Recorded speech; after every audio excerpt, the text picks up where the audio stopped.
नचिकेता ने यमराज जी से कहा कि मरने के बाद आदमी कहाँ जाता है। यमराज जी ने कहा सुनो कहाँ जाता है, मैं आपको सुनाता हूँ।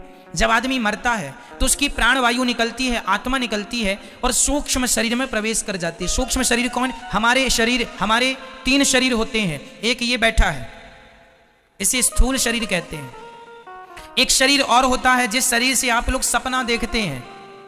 आपका शरीर तो आपके घर में होता है पलंग में, पर सपना देखने के लिए आप कहीं हरिद्वार में होते हैं, कहीं जगन्नाथ जी होते हैं सपने में, तो वहां भी आपका एक शरीर होता है जिससे आप दौड़ रहे हैं, खा रहे हैं, हंस रहे हैं, तो वह भी तो एक शरीर है। तो एक तो बिस्तर पर सोया है और एक सपना देख रहा है, और आप कहते भी आज मैंने सपने में जगन्नाथ जी को देखा, बिहारी जी को देखा। मतलब ये कौन है? ये आपका सूक्ष्म शरीर है। एक शरीर और है कारण शरीर। ये कारण शरीर जिस कारण से हमें मनुष्य का शरीर मिलता है, बंदर का, भालू का, जिस कारण से मिलता है उसको कारण शरीर कहते हैं। कारण शरीर का तो कोई बहुत बड़ा अस्तित्व नहीं है, वो उस कारण से तो मनुष्य मिल गया, वो कारण शरीर का काम खत्म। अब आगे का प्रोसेस ये है, 2 शरीर रह गए, एक सूक्ष्म एक स्थूल। तो ये जो बैठा है इसे कौन सा कहेंगे? मैया बोलो, मैया कौन सा है ये? थूल? थूल नहीं, स्थूल, आधा सा स्थूल। सूक्ष्म, सूक्ष्म शरीर कौन सा है? वही जो स्वप्न का दृष्टा है, जिसने स्वप्न को देखा है। वही शरीर हमारा मरने के बाद ये शरीर निकल जाता है, आत्मा यहां से निकल जाती है और उस सूक्ष्म शरीर में प्रवेश कर जाती है। और वही सूक्ष्म शरीर यहां से यमदूत उसे पकड़ कर ले जाते हैं और वहां ले जाकर यमराज जी के सामने हाजिरी लगाते हैं। यमराज वहां पर वेटिंग रूम में तुम्हें बिठाते हैं 13 दिन के लिए, जब तक तुम्हारी 13 ना हो जाए। 13 का इंतजार यमराज जी वहां पर करते हैं। क्यों? क्योंकि 13 में किया गया पुण्य और कमेंट्स में तुम्हारे राधे खाते राधे में जुड़ता है। तो लिखना। यमराज जी बोले आखिरी पुण्य और जुड़ जाए, फिर हिसाब करेंगे टोटल। तो फिर आप लोग जो 13 में ब्राह्मणों को खिलाते पिलाते हैं ना, समाज को, गांव को, वो सबको खिलाने पे उस आदमी के नाम से खिलाया, उस महिला के नाम से, उस जीव के नाम से खिलाया, वो पुण्य उसको मिलता है। तो 13 दिन बाद वहां पर आपका हिसाब किताब होता है।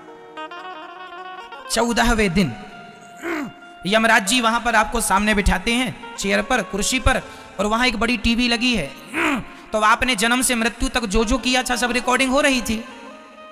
तो वहां पर फिर पेन ड्राइव के द्वारा वहां सेटअप पे लगाया जाता है और फिर तुम्हारी जन्म से मृत्यु तक जो जो तुमने किया है, पुण्य पाप, सब वहां चलता है। यमराज जी कहते हैं देखो तुमने क्या किया, देखो कितनों का तुम गला दबा रहे हो, लूट रहे हो, देखो तुमने झूठ बोला, देखो तुमने कपट किया, देखो तुमने छल किया, तुम्हें इसलिए हमने संसार में भेजा था। आप बार बार लज्जित होते हैं अपने किए कर्म पर। अरे राम राम राम, मैंने क्या किया? आप जब बार बार झूठ बोलते हैं, यहां तो बड़ा मजा आ रहा है, झूठ बोलो, झूठ बोलो, खूब पैसा कमाओ, कैसे भी कमाओ, गला दबा दो, मार डालो, कुछ भी करके लोग पैसा कमा रहे हैं। लेकिन वो ये भूल रहे हैं कि इसका हिसाब देना पड़ेगा। किसी को कौड़ी कम नहीं देता, किसी को दमड़ी ज्यादा, और समझदार तो चुप रह जाता, मूर्ख शोर मचाता, मेरे मालिक की दुकान में सब लोगों का खाता, बचेगा कोई नहीं। तुमने अंधेरे में भी जो पाप किया होगा ना, वहां सब रिकॉर्ड है, पूरी रिकॉर्डिंग है वहां। इसलिए बच के रहना रे बाबा, ईश्वर के घर देर है अंधेर नहीं है। हिसाब जब होगा, पाई पाई का हिसाब होगा। कर लो तुम खूब अत्याचार, ध्यान रखना भोगना तुम्हें ही है। चलो, यमराज जी ने वहां हिसाब किताब कराया। अच्छा देखो तुम गलत कर रहे हो, देखो तुमने झूठ बोला, देखो तुम अपने माँ को डांट रहे हो, देखो तुम अपनी माँ को गाली दे रहे हो, देखो तुमने अपनी माँ को 2 रोटी तक नहीं दी, देखो तुमने अपनी माँ के साथ कितना अत्याचार किया, देखो तुमने अपनी पत्नी पर कितना अत्याचार किया। शेयर सब्सक्राइब करें और कमेंट्स में और ये राधे राधे बहुओं की लिखना फाइल ना जब खुलती है, देखो तुमने अपनी सास को कितना तंग किया है, कितना सताया है, तुमने ये अत्याचार किया, सारा हिसाब किताब यमराज जी वहां रखते हैं। और फिर सब आदमी लोग, हम लोग सब थर थर थर थर थर थर थर कांपते हैं। अब क्या होगा, अब क्या होगा वो भी बताता हूं। तो अब यमराज जी अपने दूतों को आदेश देते हैं, चलो भाई इनका हिसाब किताब करो, कितना हुआ। वहां बिल्कुल अपडेट सॉफ्टवेयर है, तुरंत डाला, हिसाब किताब आ गया। इनके 5 किलो पाप हो रहे हैं और 100 ग्राम पुण्य है। पाप कितने निकले? मैया बोल दो मेरी माँ, 5 किलो पाप और 100 ग्राम पुण्य। पुण्य 100 ग्राम, पूरी जिंदगी में 100 ग्राम पुण्य किया, और पाप 5 किलो। कई लोग तो 10-10 किलो करते हैं, पर हम तो यहाँ 5 किलो के हिसाब लेके चले। देखो हम तो समझाने के लिए लेके चल रहे हैं 100 ग्राम और 5 किलो, किसी के 20 किलो भी पाप होते हैं और किसी के केवल 2 ग्राम पुण्य होते हैं और किसी के पुण्य ज्यादा है। पर सबका अपना अपना हिसाब किताब है, भगवान जाने आप लोगों का कितना निकलेगा।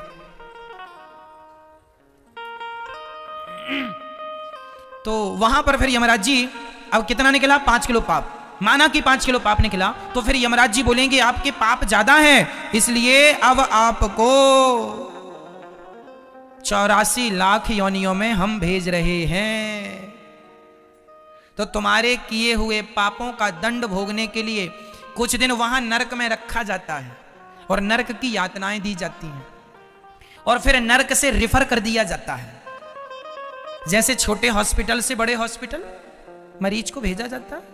अब ये हमारे बस का नहीं है, यहां जितना होना था हो गया, अब वहां ले जाओ, आगे का ट्रीटमेंट वहां होगा। उसी प्रकार से आप लोगों को पहले वहां नरक में रखा जाता है, कुछ दिन वहां धुलाई उलाई होती है आप लोगों की। अब बड़ी बड़ी कढ़ाइयां हैं वहां पर, रौरव, महारौरव, कुंभीपाक, अंध्र, तामिश्र, कालसूत्र, असीपत्रवन, सुकरमुख, ऐसे 28 नरक हैं। जो महिला दूसरे पुरुष से संबंध बनाती है उसे सुकरमुख नरक में डाला जाता है। वहां एक लोहे का पुरुष होता है, लाइक शेयर सब्सक्राइब और जो करें पुरुष और दूसरी कमेंट्स में महिला से, राधे और जो राधे महिला लिखना ना दूसरे पुरुष भूलें। से संबंध बनाती है, तो वहां पर स्त्री महिला दोनों नरक में उपलब्ध हैं, लोहे के बिल्कुल गर्म। तो महिलाओं को, जो महिला किसी पुरुष के साथ व्यभिचार करती है उसे वहां लोहे के पुरुष से चिपकाया जाता है, और जो पुरुष किसी महिला के साथ व्यभिचार करता है, गलत हरकत करता है, उसे उस महिला के संग चिपकाया जाता है, जो लोहे की बिल्कुल गर्म, उससे चिपकाया जाता है। आदमी तड़पता है, रोता है, चीखता है, चिल्लाता है। फिर वहां पर कोड़ों से मार लगाई जाती है। वहां पर, वहां की जमीन तांबे की होती है, तांबा, नीचे से आग जल रही है, ऊपर सूर्य का प्रकाश है और उस तांबे में सूर्य का प्रकाश, नीचे से आग, वहां दौड़ाया जाता है। यमदूत वहां कोड़े पे कोड़े, कोड़े पे कोड़े बरसाते हैं और आप तो बार बार मूर्छित होते हैं, पर बार बार होश में लाके दिया मुंह में, दिया मुंह में खूब मार मार के दौड़ाते हैं। और करेगा पाप। जैसे धोबी घाट में धोबी कपड़ों की धुलाई कैसे करता है, दे उठा उठा के, ले और पाप कर ले। मजा आ रहा था पाप करने में, पिट। यमराज कोड़े से जब यमदूत मारते हैं ना, नानी याद आ जाती है, अभी कर लो खूब पाप तुम। ये बहुएं सासों को खूब रुलाती हैं ना, तुम्हारा एक एक आंसू का हिसाब होगा वहां पर। कर लो तुम अत्याचार, बचेगा कोई नहीं। परमात्मा सब देख रहे हैं, अंधे थोड़ी हैं वो। लाख आंख से देख रहा है तुझे देखने वाला, सच की खेती कर ले चतुर नर, समय गुजरता जाता मेरे मालिक की दुकान में सब लोगों का खाता। इस प्रकार वहां नरक की यातनाएं देकर फिर 84 लाख योनियों में भेज दिया जाता है। 84 लाख योनियां कौन? नाली का कीड़ा। यहां आओ, नाली का पानी पियो, नाली में रहो, आनंद लो वहां। फिर उसके बाद तुम्हें गधा बनाया जाएगा, ढोते रहो बोझा। फिर उसके बाद तुम्हें सुअर बनाया जाएगा। जो शराब वराब ज्यादा पीने के शौकीन है ना, इनको सुअर बना दिया जाता है। जाओ गंदी नाली में तुम, क्योंकि शराबी अक्सर ना गंदी नाली में जाके गिरता है। तो भगवान बोले चलो तेरा वहीं ज्यादा मन था तो तू वहीं जा। तो फिर उसको सुअर बना के गंदी नालियों में अपना, आप लोग भी यदि शराब वराब पीते हैं तो अपने लिए देख लेना कि भाई हम यहाँ पे आएंगे। करें और कमेंट्स में राधे राधे लिखना ना भूले। शराब पीना महापाप है। मैंने पहले कथा में बताया है आपको, 5 प्रकार के महापाप होते हैं। उन महापापों में पहला महापाप शराब है, दूसरा स्वर्ण की चोरी है, तीसरा ब्रह्म हत्या, ब्राह्मण की हत्या और गौ हत्या है, और चौथा गुरु पत्नी पर कुदृष्टि, जो अपने गुरु जी की पत्नी पर कुदृष्टि रखता है। ये 4 महापापी हैं। और 5वां महापापी वो जो इन चारों के संग उठता और बैठता हो और संबंध रखा हो, वो भी 5वां महापापी है। शराबियों से रिश्ता रखने वाला भी महापापी कहलाता है। इसलिए ये 5 प्रकार के महापापी को घोर नरक जाना पड़ता है, बड़ी यातनाएं सहनी पड़ती हैं। और इसके बाद फिर आप लोगों को फिर वहां से निकालकर नाली का कीड़ा, सुअर उअर फिर बनाया जाएगा। फिर सुअर बनाने के बाद आप लोगों को चमगादड़ बनाया जाएगा, उल्टा लटकी रहो, कोरोना फैलाती रहो। तो चमगादड़। फिर इसके बाद आप लोगों को चींटी बनना पड़ेगा, फिर मछली बनना पड़ेगा, फिर पेड़ बनना पड़ेगा। पेड़ बन के खड़े हैं। अब पेड़ वेड़ से जब मुक्ति मिली तो फिर उसके बाद शेर बनना पड़ा, हाथी बनना पड़ा। फिर 84 लाख योनियों के अंत में आखिरी योनि है गौ माता की। जब आदमी सारे पापों को भोग लेता है, ध्यान से सुनना, जब आप लोग सारे पापों को भोग कर निष्पाप हो जाते हैं, तो वेटिंग लिस्ट में जरा देर के लिए डाल दिया जाता है। जब आदमी निष्पाप हो जाए, तुमने सारे भोग लिए ना, तो सारे पाप जब भोग के खत्म कर लिया, जब आप निष्पाप हो गए, तब आखिरी 84 लाख योनियों के बाद सबसे अंतिम योनि गाय की योनि है। फिर आपको गाय बनना पड़ता है। गाय गौवंश, जिसमें बैल गाय सब आ गए, गौवंश।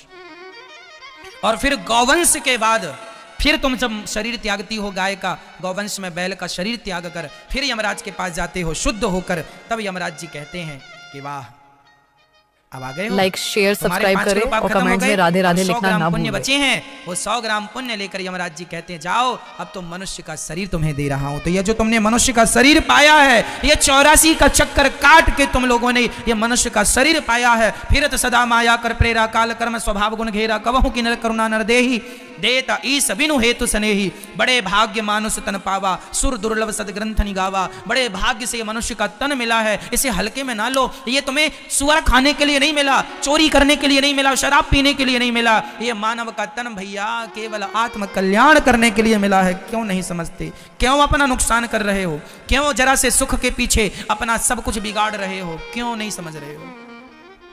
जरा सा तुच्छ सा सुख, पैसे का, पत्नी का, परिवार का, भोगों का, इसके चक्कर में आदमी लोक परलोक बिगाड़ के 84 की यातनाएं भोगने पर मजबूर हो रहा है। जरा से सुख के लिए सब छोड़कर, सबसे मन हटाकर केवल भगवान में मन लगाना चाहिए। यही मानव जीवन की सार्थकता है।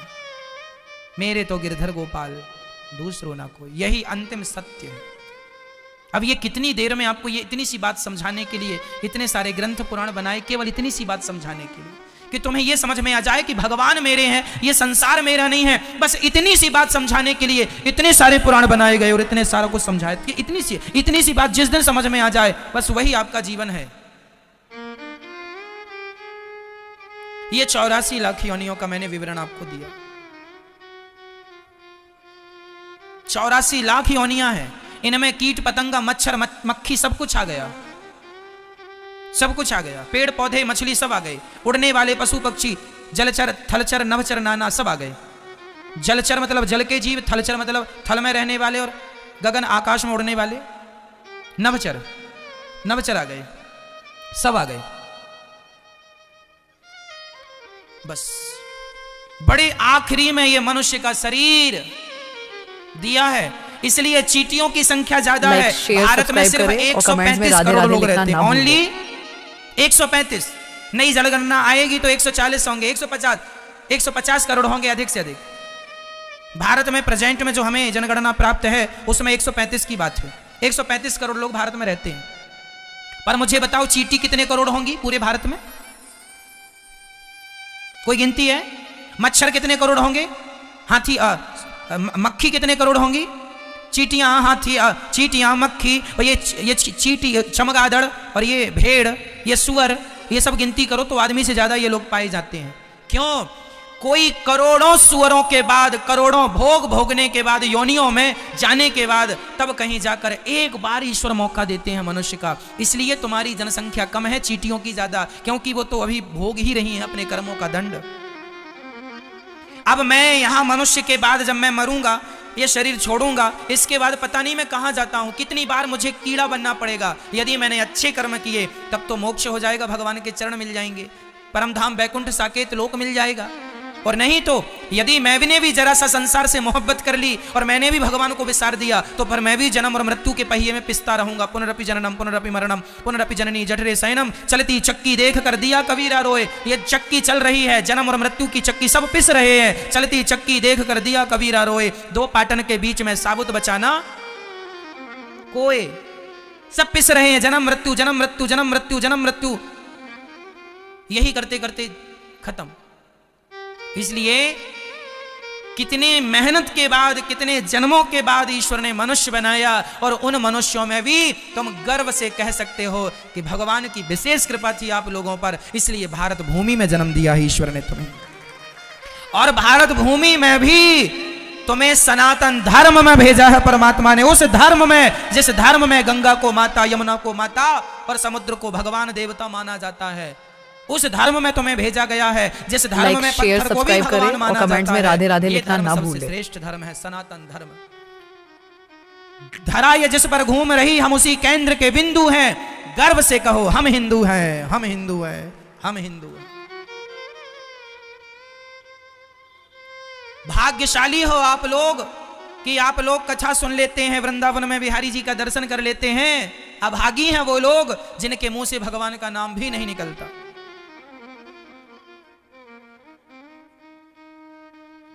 तुमको लगता है अमेरिका वाले ज्यादा भाग्यशाली हैं? ना जी, पैसे अलग विषय है मेरी मां, आध्यात्म अलग विषय है।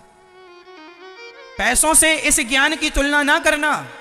ये जो ज्ञान मैं आपको दे रहा हूं, ये जो मार्ग मैं आपको बता रहा हूं, इस मार्ग को पैसों से तुलना ना करना। मीराबाई के पास क्या पैसों की कमी थी? लेकिन मीराबाई ने जिनके खजाने सोने के थे, उन खजानों को छोड़ करके दुनिया से नाता तोड़कर गिरधर से नाता जोड़ लिया। यदि पैसों की बात करेंगे तो ये आध्यात्म जगत पैसों से मैच नहीं करेगा।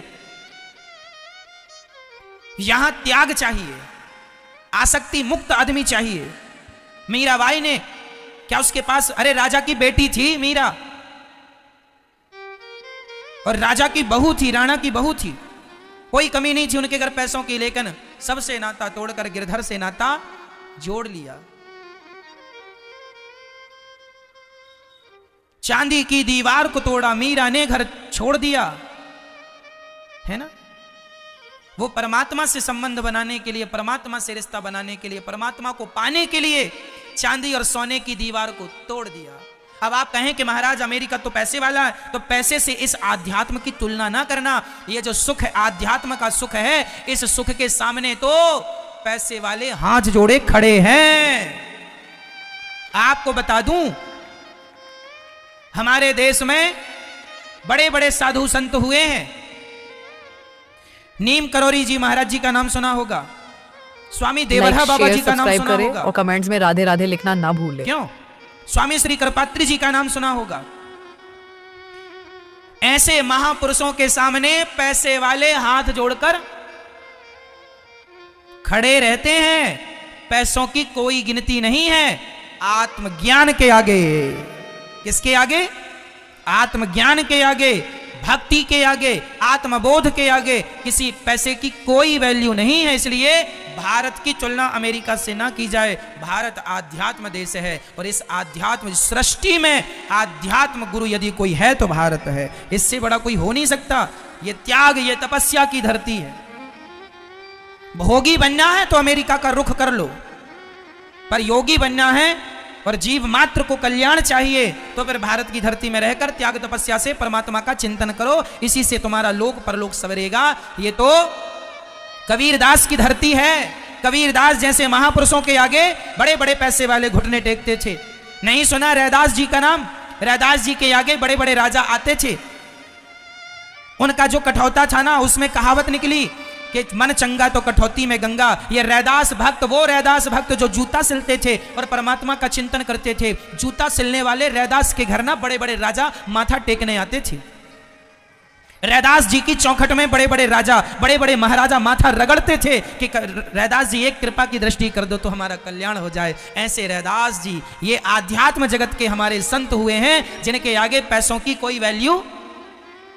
इसलिए आध्यात्म की तुलना धन से ना की जाए। यदि तुम धन वाली बात करते हो तो फिर धन में उलझे रहो। मैं ये नहीं कहता कि धन नहीं कमाना, धन कमाना है, काम धन से करना है, पर धन में आसक्ति नहीं रखना। आसक्ति केवल भगवान से हो। मन भगवान में लगे, पैसों में मन ना लग जाए। मैं यहां बार बार सचेत कर रहा हूं आपको, ठीक है? इसलिए इस विषय को समझ लो तो नरक जाने से बच गए। तो लाइक शेयर सब्सक्राइब करें। यदि आप लोग नरक जाने से बच गए तो समझ लो आपका मानव शरीर सफल हो गया, और यदि नरक चले गए तो आपका मनुष्य बनना व्यर्थ हो गया। फिर 84 का चक्कर, 10वीं फेल हो गए तो फिर पाठ 1 लेसन 1, फिर वही पुस्तक पढ़ो, फिर वही 84 का चक्र, पुनरपि जननम पुनरपि मरणम। इसलिए भज गोविंदम गोविंदम भज मूढ़ मते। यदि 84 के चक्कर से बचना है तो केवल भगवान कृष्ण का चिंतन करो, श्रीमन्नारायण का चिंतन करो, श्री सीताराम का चिंतन करो। इसी से हम सबका उद्धार है, हम सबका कल्याण है। समझ में आ रहा है? राधे राधे गुरुजी। जी गुरुजी वीआईपी दर्शन क्यों किए जाते हैं? बहुत मंदिर में देखे मैंने कि दर्शन किए जाते वीआईपी। तो आप मत करो वीआईपी दर्शन, जहाँ सबसे खड़े हो के सब कर रहे वहीं से करो, खत्म। नहीं तो वीआईपी दर्शन करवाए क्यों जाते हैं फिर? लोग देते हैं पैसे तो लेने वालों को दिक्कत क्या है? देने ही बंद कर दो तो लेने वाले क्या ले लेंगे? गलती तो उनकी भी है ना जो पैसे